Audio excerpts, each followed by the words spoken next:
শেখ হাসিনার সরকারের পতনের প্রায় ১.৫ বছর পর ফের অশান্তির আগুনে বাংলাদেশ।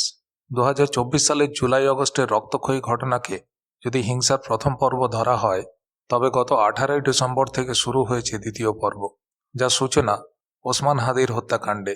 সেই ঘটনার পর মাত্র ৪৯ দিনের ব্যবধানে গণসন্ত্রাসেরই বলি হয়েছেন অন্তত ১২ জন। দেশ জুড়ে ভাঙচুর, অগ্নিসংযোগ ও খুনের ঘটনায় ফের আতঙ্কিত সাধারণ মানুষ।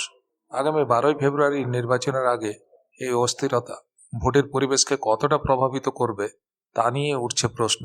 আমেরিকা সহ একাধিক দেশ নির্বাচনের সময় সহিংসতার আশঙ্কা প্রকাশ করেছে। ঢাকায় মার্কিন দূতাবাস নাগরিকদের সতর্ক করেছে। ভারতীয় দূতাবাসও কর্মীদের পরিবারকে দেশে ফেরার পরামর্শ দিয়েছে। অতীতের অভিজ্ঞতাও স্বস্তিদায়ক নয়। গত 5টি সংসদ নির্বাচনে প্রাণ হারিয়েছেন অন্তত ১৬৫ জন, আহত হয়েছেন হাজারের বেশি। নির্বাচন কমিশন ভোট ঘোষণা করার ২৪ ঘন্টার মধ্যেই গুলিবিদ্ধ হন সম্ভাব্য প্রার্থী শরীফ ওসমান হাদি। কয়েকদিন পর সিঙ্গাপুরে তার মৃত্যু নতুন করে অশান্তির আগুনে ঘি ঢালে। প্রশ্ন একটাই, এই পরিস্থিতিতে আদৌ কি শান্তিপূর্ণ ভোট সম্ভব?